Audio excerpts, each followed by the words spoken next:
He made a joke. Maybe you guys should get a sense of humor and try it sometime. But he simply made a joke. He's been extremely clear time and time again, despite the fact that you guys want to continue to bring this up and create a story. He's got 100% confidence in the Secretary of State. He said it multiple times over the last couple of weeks.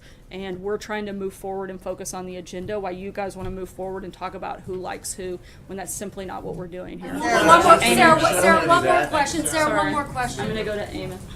We're on a tight time here before the president. The president repeated this claim in the Oval Office today, saying we're the highest tax nation in the world.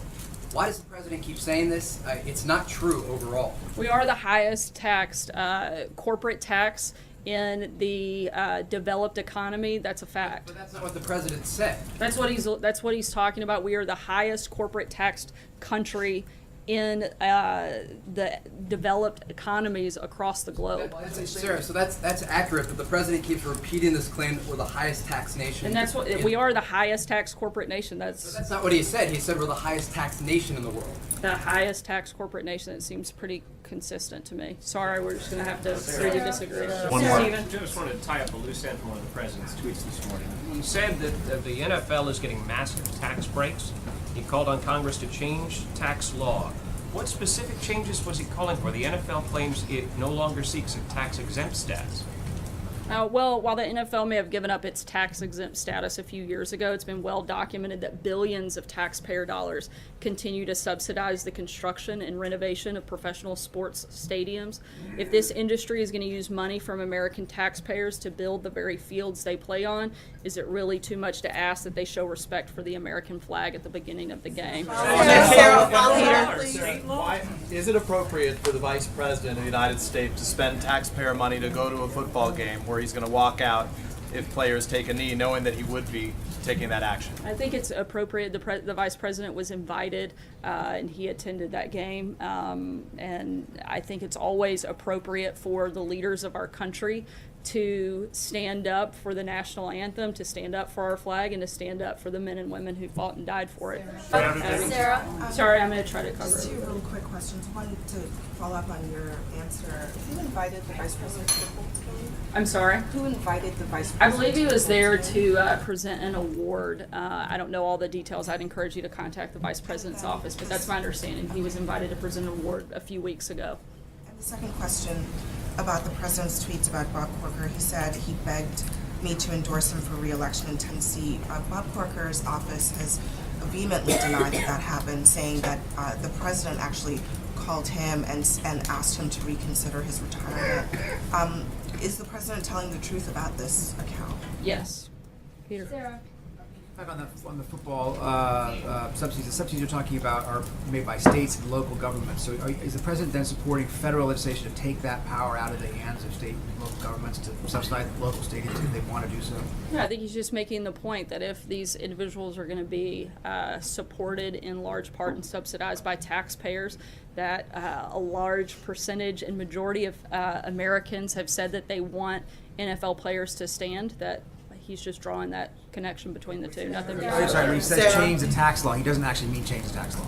I'm saying the federal tax law doesn't apply here, but certainly we know that they receive tax subsidies on a variety of different levels. Jeff? Sir, how do you think these ongoing fights with Republicans on Capitol Hill help the president's agenda, tax reform first and foremost?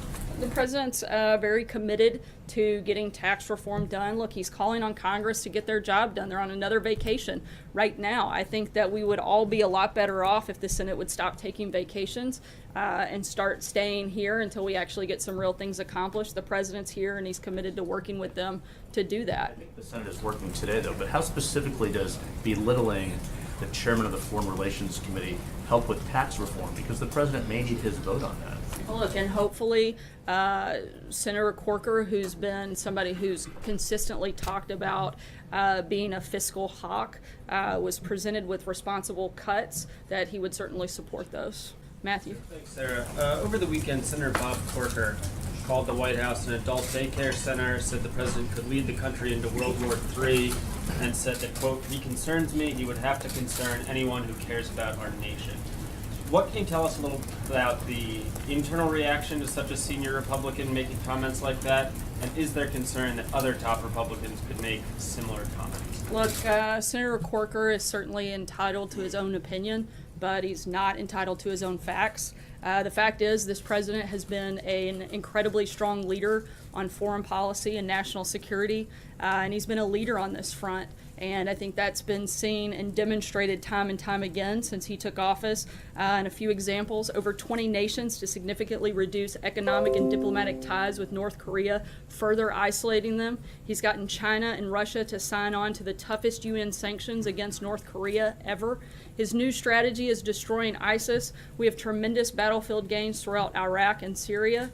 With Europe, he's gotten more NATO allies to pay their fair share, and he's strengthening that alliance. We're also exporting energy like coal and natural gas to Eastern Europe. His vision of principled realism is creating calm around the world and defeating our enemies. Again, Senator Corker may have an opinion, but the facts certainly don't lie. The president's been very successful on this front. John? Sarah, 2 questions for you, if I could. First of all, going into the weekend, the president sent his principles for the Dreamers legislation up to Capitol Hill. Included in it was a provision for building the wall. The president had earlier said that he would do the wall at a later time, do the Dreamers first, with some security measures, and then do the wall later. Did he change the goalposts? No, the president simply stating his priorities for what responsible immigration reform should look like, and that includes those 3 big priorities. That's what he's promised Congress he would lay out. That's exactly what he did.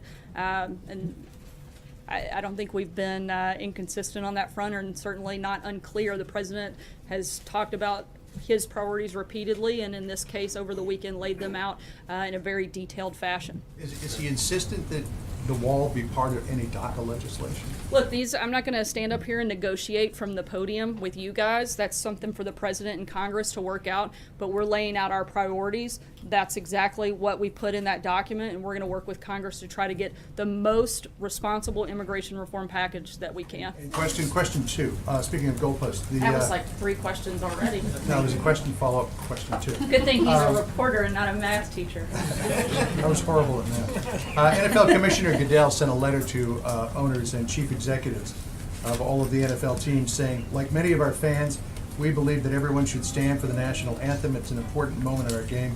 We want to honor our flag and our country, and our fans expect that of us. He's having a meeting next week to discuss all of this. Given the position of the league as articulated there by Commissioner Goodell, what's the White House reaction to what it looks like the NFL is going to do going forward? I think we would certainly support the NFL coming out and asking players to stand, just as the president has done.